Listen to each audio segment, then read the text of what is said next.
Hey everybody, there's a bit of a thunderstorm today, so if there's background noise, I apologize. There's not much I can do about it. Anyway, this is an audio commentary that will not, I repeat, not tell you who you should and shouldn't have voted for. I hate when people do that, so I won't. Anyway, everybody's been talking about the presidential election for the last week, and if you were paying attention, and of course you weren't, only I was, the Joker versus Joker video actually passed 1 million views at the exact same time that the election was decided.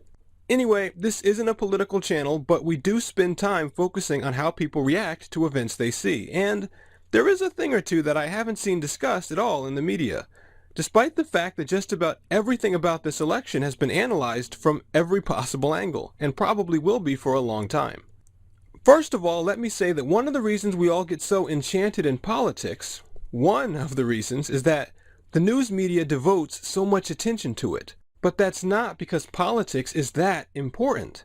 It's because we have 24-hour news channels now, and politics gives them the most consistent source of conflict to cover. You know, there are a lot of wars and crimes in the world, but there actually aren't enough for a 24-hour news channel to not repeat itself. But in politics, you always have arguments, elections, scandals, and so on, so there's enough there. That's why our quote-unquote news channels are really political drama channels. But of course, this election was and is real drama, and everyone is trying to figure out what happened. Okay, so the people who study body language and social dynamics have already looked a lot at how Donald Trump came off better than most other politicians. He spoke plainly, he came across as being genuine when the other candidates seemed rehearsed, and so on. But one thing that I haven't heard anyone say is something I noticed Trump doing from the very beginning. Maybe on purpose, maybe not. But he essentially made his way through the Republican primary, at least for one major reason, because there is a bit of a glitch in the way our brains work that was helping him. Because, like we've talked about, our brains are actually not designed to exist in nations of hundreds of millions of people. They've developed to exist in communities of 1 or 200. And our social instincts work the same way. So we have an uncommon amount of interest in conflict between people. Because in those small communities, arguments play such a big role in personal relationships and can affect people's entire lives and roles in the village. So we are programmed to pay really close attention to those conflicts. Thus, anyone who is involved in that type of conflict automatically will get everyone to pay attention to them, including the people with whom they're arguing, who really have no choice but to get involved, since we naturally defend our honor. But in our village, you couldn't benefit from doing this because you would simply make too many enemies.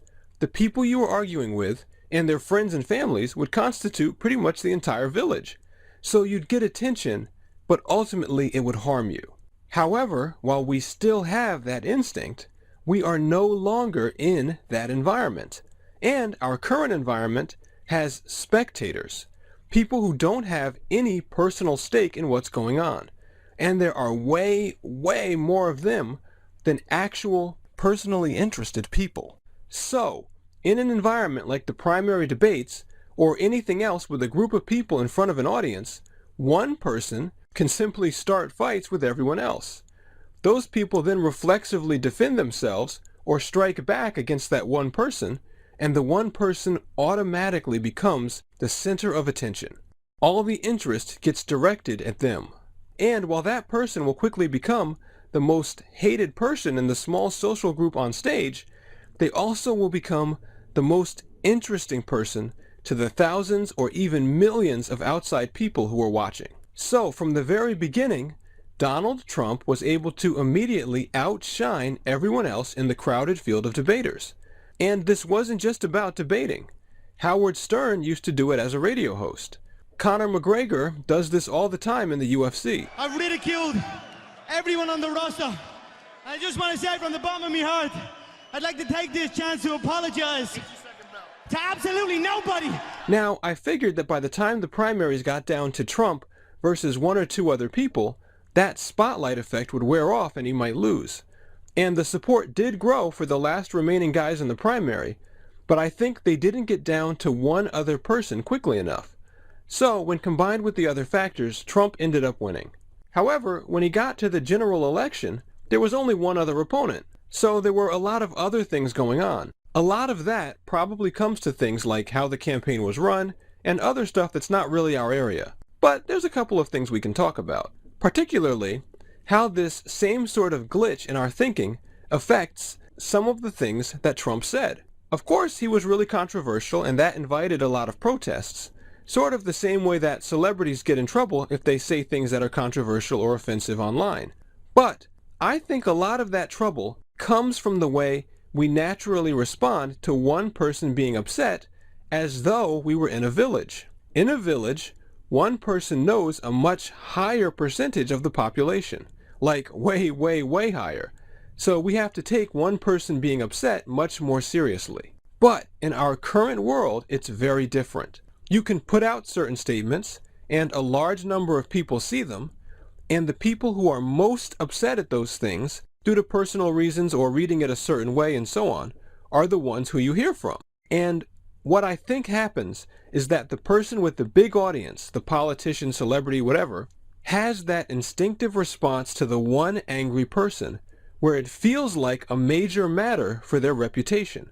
And they then often will acknowledge it and apologize. The news and everyone else then see this apology from the person who has the big audience and treat the issue like a big deal, and it becomes a big deal. But for one reason or another, Donald Trump responded another way.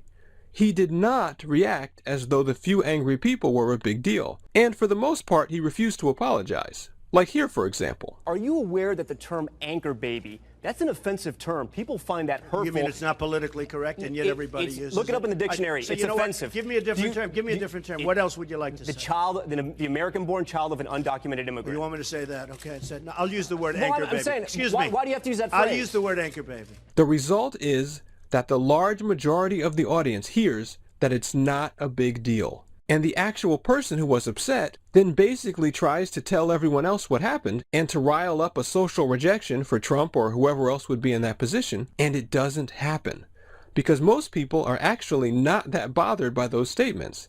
They're more even-tempered. So the fringe angry people on either side of the aisle, Republican or Democrat, basically go away if you don't apologize. They still hate you, but it doesn't become anything bigger than just a few random people hating you. And the overwhelming majority of people not hearing about it or not caring. You know, I didn't even hear about that anchor baby thing when it happened. So on top of coming off like he was more confident, which I know other people picked up on and wrote about, Trump, either purposefully or just as a matter of luck, took a response to the people who hated his comments that actually allowed him to continue to say what he wanted without getting totally sunk in the way that most other people would. He didn't fall victim to that scope blindness, that glitch in our thinking that doesn't judge the population right. He refused to apologize for the most part, and the controversies were far less damaging to him than they would have been if he had. To some extent, I think this worked with Hillary Clinton too. She ignored most of the charges against her, and they didn't have much effect, at least until the end. Now, of course, it's also noteworthy that a portion of Obama voters flipped to actually being Trump voters. There are a lot of potential reasons for that. I should note, though, that a lot of people probably vote based on who they feel would be the best leader for the country, rather than based on specific policies. And that's not necessarily a bad thing. Our instincts take into account very many substantive things about people that we don't consciously realize. And in a lot of ways, I think Donald Trump's candidacy was largely based on those instincts. Now, over time, we'll find out just how right those instincts turned out to be, but I think that's enough on that topic for now. I have some other stuff on the news media that we could talk about in the future, and that depends on how interested people are, but otherwise, thanks for listening, and we'll talk again soon.